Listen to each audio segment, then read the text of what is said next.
Committee Room 21. Sound.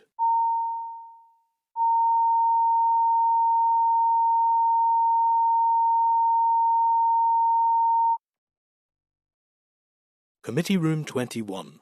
Sound.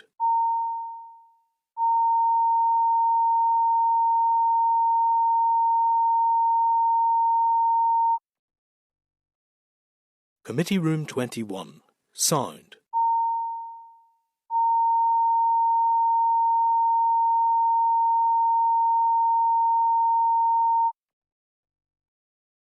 Committee Room 21. Sound.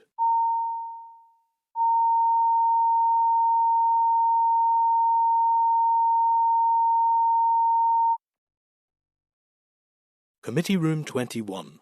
Sound.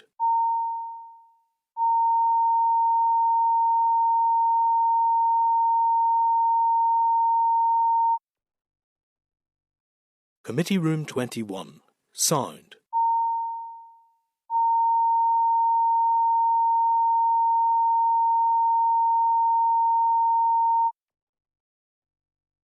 Committee Room 21. Sound.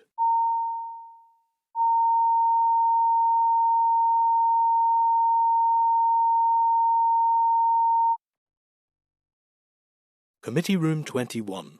Sound.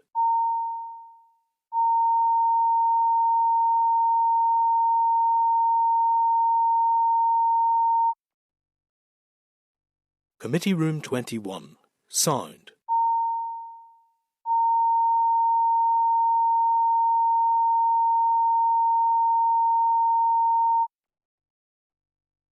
Committee Room 21. Sound.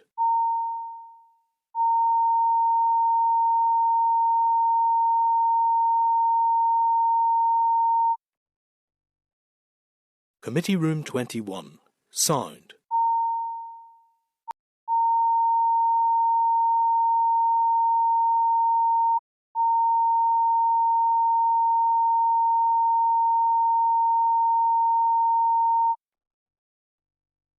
Senate Chamber.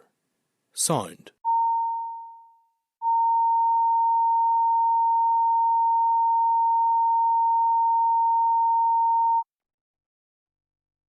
Senate Chamber. Sound.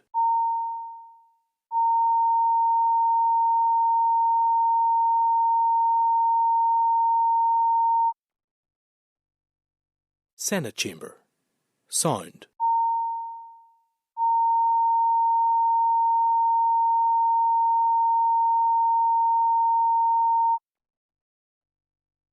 Senate Chamber. Sound.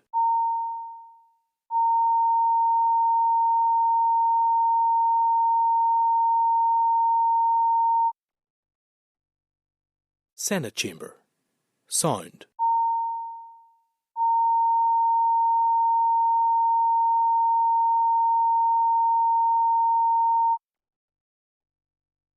Senate Chamber. Sound.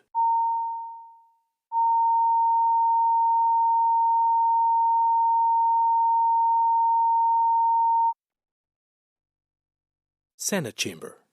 Sound.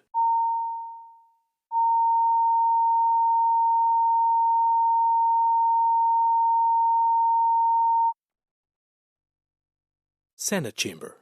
Sound.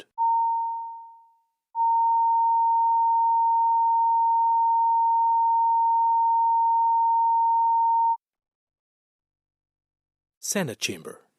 Sound.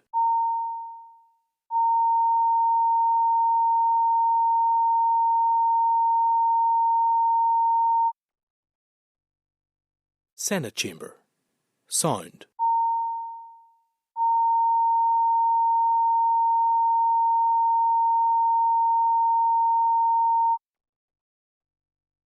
Senate Chamber. Sound.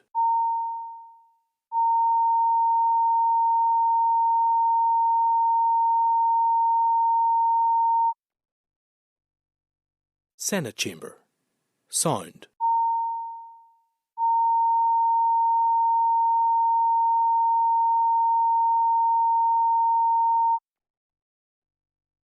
Senate Chamber. Sound.